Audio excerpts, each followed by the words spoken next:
এটার পরে হচ্ছে আমাদের কি আছে ইভালুয়েশন অফ পার্সেন্টেজ। হ্যাঁ, আমরা পার্সেন্টেজ ওভারশুটের ডেফিনিশন কি করছিলাম একটু মনে করে দেখো। পার্সেন্টেজ ওভারশুটের ডেফিনিশন ছিল হচ্ছে তোমার কি পার্সেন্টেজ ওভারশুটের ডেফিনিশন ছিল the amount of the waveform overshoots steady state or final value, মানে ফাইনাল ভ্যালু থেকে কত পার্সেন্ট উপরে উঠতেছে সেটাই হচ্ছে আমার কি লাস্ট পার্সেন্টেজ ওভারশুট।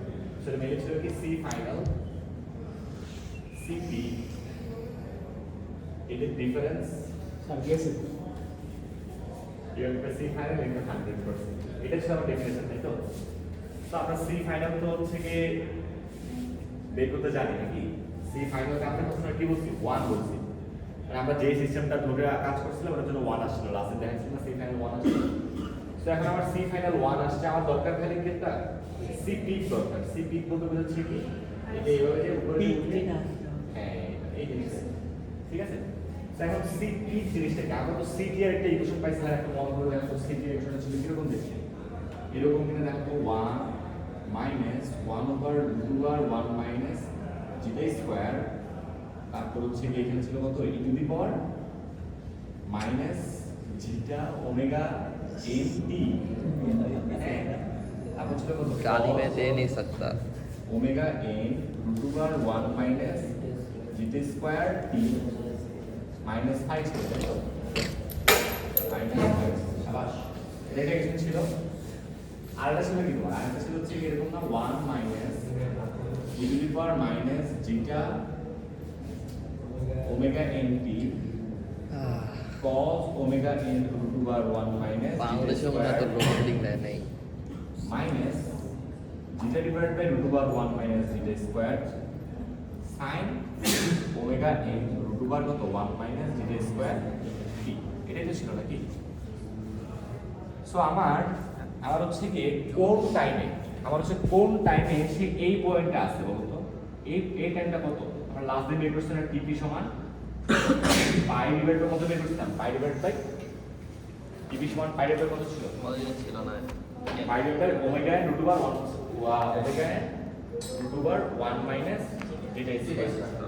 এখন এটা প্রমাণ করার সময় আমরা দেখছিলাম যে হচ্ছে কি এই সাইনের পোরশনটাকে আমরা কি ধরছিলাম মনে আছে?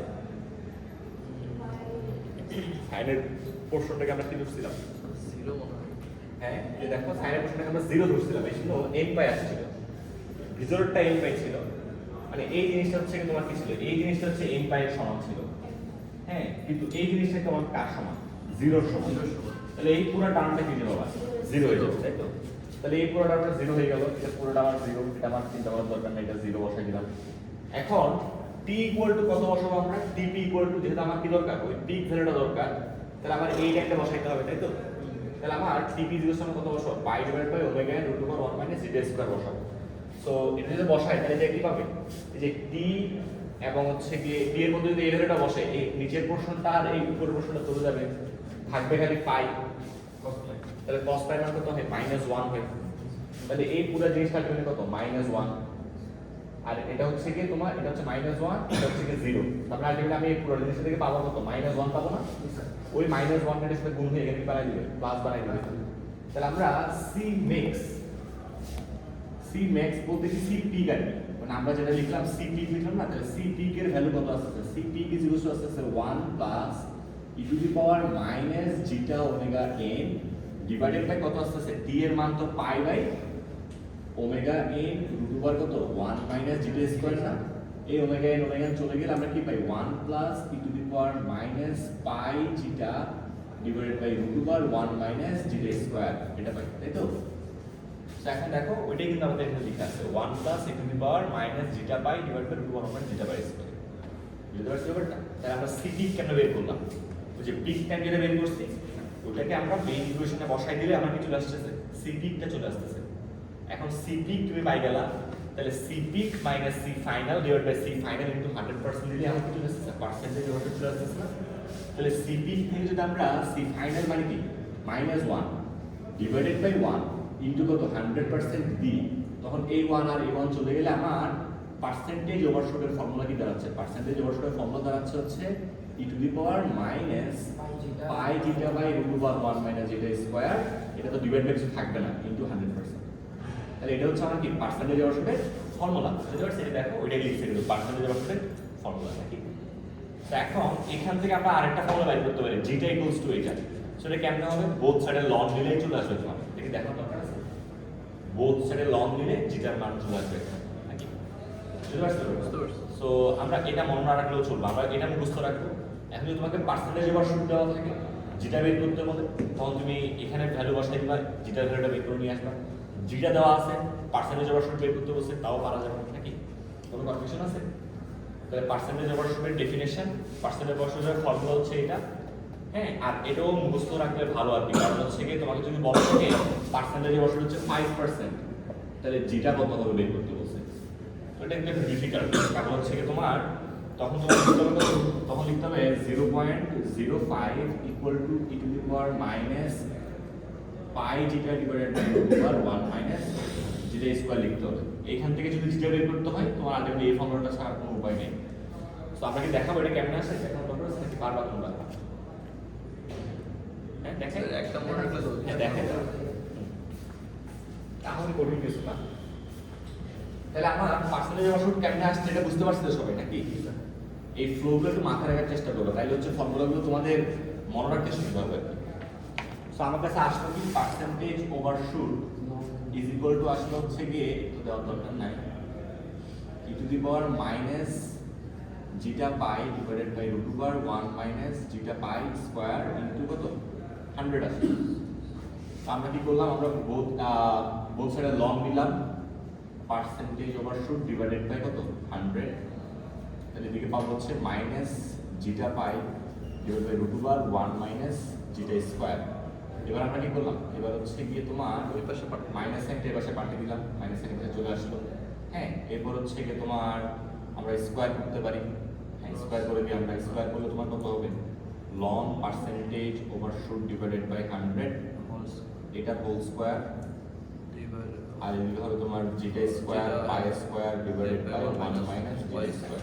তো এটা দিকে আসবে, তাহলে কি হবে, log percentage overshoot divided by 100 এটা whole square minus log percentage overshoot divided by 100 এটা whole square into zeta square equals to pi zeta square. এবার এটা বসে যাবে, ও ডিভাইড হবে, তাহলে এই কমন নেব তারপর একটা মাইনাস সাইন না আসার কথা ছিল আমার মধ্যে, কেন যাচ্ছে এখানে পাই স্কয়ার, একটা মাইনাস সাইন আসলে আসা উচিত না, টাইপিং মিস্টেক হয়ে যায়। পার্সেন্ট মাইনাস কে আসবে, স্কয়ার করলাম তো লেখা করলাম ডিভাইড হলো, ও ডিভাইড হওয়ার রুল হবে। আচ্ছা, তাহলে হচ্ছে কাজে জিটা সমান, হ্যাঁ ঠিকই আছে, সমস্যা নেই। এটা রুট করার সময় প্লাস মাইনাস আসবে না, সবার প্লাস থেকে ইগনোর করবো, মাইনাসটা নিব, ঠিক আছে? কেন মাইনাসটা নিব, কারণ হচ্ছে কি পার্সেন্টেজ ওভারশুট ডিভাইড বাই 100 এটা লেস দেন 1 হবে। এটা যদি লেস দেন 1 হয়, লং লেস দেন 1 আমার নেগেটিভ আসবে, তখন যেটা আমার নেগেটিভ চলে আসবে, সেজন্য আমরা এখানে মাইনাস সাইন দিয়ে দিই। সো এটা ঠিক আছে, এই ফর্মুলা ঠিক আছে, ঠিক আছে? তো যাই হোক তোমরা খালি ফর্মুলাগুলো মাথায় রাখবা, আর ব্যাক এন্ডটা মাইন্ড তোমরা একটু ফর্মুলাটা কেমনে আসে সেটা মাথায় রাখবা, না আমি কঠিন কিছু না। তাহলে এটা গেল হচ্ছে তোমার পার্সেন্টেজ ওভারশুটের ফর্মুলা, ঠিক আছে? তো আমরা যদি পার্সেন্টেজ ওভারশুটের ফর্মুলা থেকে একটা অবজার্ভ করি, যেটার সাথে এই বড় স্লাইডে আছে যদি এটা, হ্যাঁ এই যে দেখো, বড় হচ্ছে কি আমরা এখানে কি দেখতেছি, পার্সেন্টেজ ওভারশুটের সাথে কার সম্পর্ক, যেটার সম্পর্ক, যেটা বা ড্যাম্পিং রেশিও আর কি। সো ফর্মুলাটা দেখলে বোঝা যাচ্ছে যদি যেটার মান বাড়ে, জিটার মান বাড়লে কি হবে ঘটনাটা, জিটার মান বাড়লে তোমার এই জায়গাটা বাড়তেছে আর এই জায়গাটাও বাড়তেছে, তাই তো? তাহলে এই জায়গাটা যদি বাড়ে আমার এটার মান কি হবে, কমবে। 1 মাইনাস জিটা স্কয়ার কমবে না অবশ্যই, কারণ হচ্ছে যেটার মান বাড়তেছে, তাহলে 1 মাইনাস জিটা স্কয়ার কমবে। 1 মাইনাস জিটা স্কয়ার কমতেছে মানে হরের মান কমতেছে। তাহলে দেখো যেটা বাড়লে লব বাড়তেছে, হর কমতেছে, তাহলে এই পুরো ভগ্নাংশটা কি হচ্ছে বলো? আমি যখন যেটা মান বাড়াবো তখন লব বাড়তেছে, যেটা স্কয়ার বাড়তেছে, যেটা স্কয়ার বাড়া মানে 1 মাইনাস যেটা স্কয়ার বাড়া, সরি কমা, তাহলে আলটিমেটলি হর কমতেছে, তাহলে লব বাড়তেছে হর কমতেছে, তাহলে কি হবে, ভগ্নাংশের মানটা কি বাড়বে নাকি কমবে? বাড়বে, কারণ 3/5 তো এখন যদি তুমি 3 কে বাড়াই দাও, 6 করে দাও, 5 কে যদি কমাই দাও, 2 করে দাও, তাহলে ভগ্নাংশের মান বাড়তেছে না। তো এখানেও সেম সিচুয়েশন, তাহলে আমি যেটা যদি বাড়াই যেটা যদি আমি বাড়াই তাহলে এই পুরো জিনিসটা বাড়তেছে না, তাহলে এই পুরো জিনিসটা বাড়া মানে হচ্ছে কি তোমার e to the power 1 divided by e to the power something, তাহলে এই পুরো জিনিসটা বাড়তেছে, তখন যে পার্সেন্টেজ ওভারশুট কি হয়ে যায়, কমে যায়। এই জন্য দেখো এখানে জেটার মানটা আমরা যতই 0 থেকে আস্তে আস্তে বাড়াচ্ছি ততই কি হচ্ছে পার্সেন্টেজ ওভারশুট কমতে আছে। এবং জেটার মান যদি তুমি 0 বসাই দাও তখন ওই পার্সেন্টেজ ওভারশুট চলে আসে 100%। 100% পার্সেন্টেজ ওভারশুট মানে কি, মানে পিক ভ্যালু যত ছিল তারও ডাবল হয়ে গেছে, Double হয়ে গেছে। ডাবল হয়ে গেছে। বুঝতে পারছো ব্যাপারটা? মানে এই পিকটা তোমার এই পিকটা তোমার ফাইনাল ভ্যালু ডাবল হয়ে গেছে। এটা যদি 1 হয় তাহলে এটা পুরো 2 হয়ে গেছে। ঠিক আছে, বুঝতে পারছো? আচ্ছা, তাহলে এটা হচ্ছে পার্সেন্টেজ ওভারশুটের সাথে কার সম্পর্ক, ড্যাম্পিং রেশিওর সম্পর্ক। ওকে, আচ্ছা, সো এখন আসে হচ্ছে কি সেটেলিং টাইমের ইভালুয়েশন।